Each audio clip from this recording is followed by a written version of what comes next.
What's next for Cuba and USA? Despite Cuba and USA are separated by less than 100 miles, the two nations have had no diplomatic relations since 1961. Both of them have been using Switzerland as a mediator whenever they need to talk. However, finally things may change. When Fidel Castro came into power in 1959, relations between the two countries quickly developed into arguments, political grandstanding by influencing the opinion of people and the international crisis. Castro permanently made a communist regime. This made US fear, so they even tried to kill and overthrow Fidel Castro's communist government with an operation called Bay of Pigs invasion in 1961, which was a failed attempt by the US.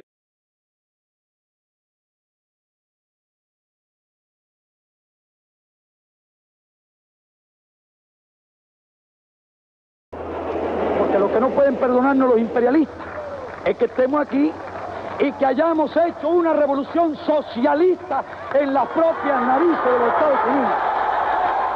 Nikita Khrushchev, president of Russia, was very happy and delighted to help Cuba because Soviet Union was already an enemy of US before Cuban Missile Crisis. As Castro's regime increased trade with the Soviet Union, he nationalized US-owned properties and hiked taxes on US imports. The United States responded with escalating economic penalties. After slashing Cuba's cigarette imports, Washington instituted a ban on nearly all US exports to Cuba. Havana allowed the Soviet Union to install nuclear missile sites on the island in secret. At the end, Khrushchev agreed to withdraw Soviet missiles in exchange for a pledge from Kennedy not to invade Cuba and remove US nuclear missiles from Turkey.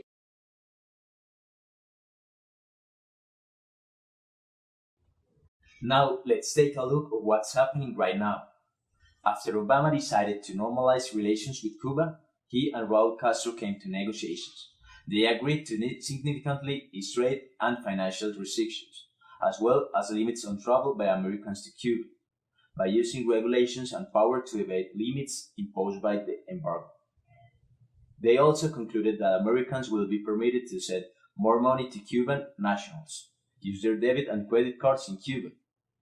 Bring Cuban cigars to the US will be also allowed. Exports from US to Cuba will be made easier, allowing companies to export new different items. Banks from both countries will have the opportunity to open new relations within them. As Cuba is a state sponsor of terrorism, like others, both presidents agreed that US administration will make a review of the Cuba's status and will work with the Congress in order to lift the embargo and other sanctions imposed to Cuba. After the negotiations, the leader of each country came out to make the people know about the process of normalization between both countries, letting know what was going to be implemented to better relations and how their people were going to get benefits from this. Good afternoon. Today, the United States of America is changing its relationship with the people of Cuba.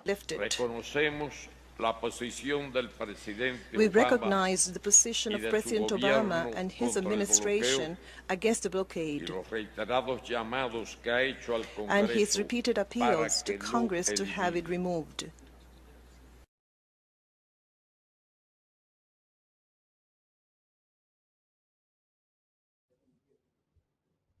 Public opinion has always played an important role in this conflict. The nationalism and the continual polarization have directly affected the way politicians of both countries have proceeded at the different stages of this story. Still, nowadays, this seems to be moving into a positive direction. Not only the governments, but also Americans and Cubans citizens are willing to solve the differences they have been carrying throughout history. According to the New York Times, a non-partisan survey commissioned by the Atlantic Council, an outstanding Washington research institution, found 56% of respondents nationwide favor changing Cuba policy, and 52% also said Cuba should be deleted from the United States government's list of countries that are considered state sponsors of terrorism, the others being Iran, Syria, and Sudan. On the other hand, Cuban citizens also agreed to leave the discordances behind and to start building a normal relation with the United States.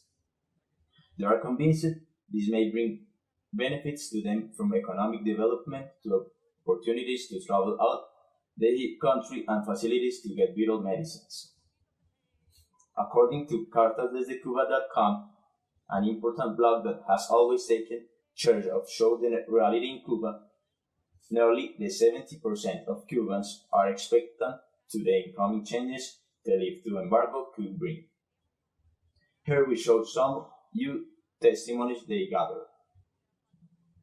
Podría entrar una medicina que hiciera falta a un enfermo, que bastante cara es, buscando un segundo o tercer país para poder entrar. Que serían un poco mejor las relaciones gubernamentales y también vendrían nuevas cosas. Pienso que vendría un desarrollo económico y una mayor libertad para una comunicación con el pueblo de los Estados Unidos. Y que podamos viajar también, que podamos salir de este país también. Conocer. The death of Fidel Castro and the election of Donald Trump in late 2016 revitalized the debate over U.S.-Cuba policy. The Republican showed support for Cuban opposition early in his presidential campaign, but later declared he would reverse Obama's reforms in the Castro's government, failed to release political prisoners, and guarantee Cuban citizens more political and religious liberties. Like all U.S. presidents, Trump can undo some or all of the executive actions of his predecessor.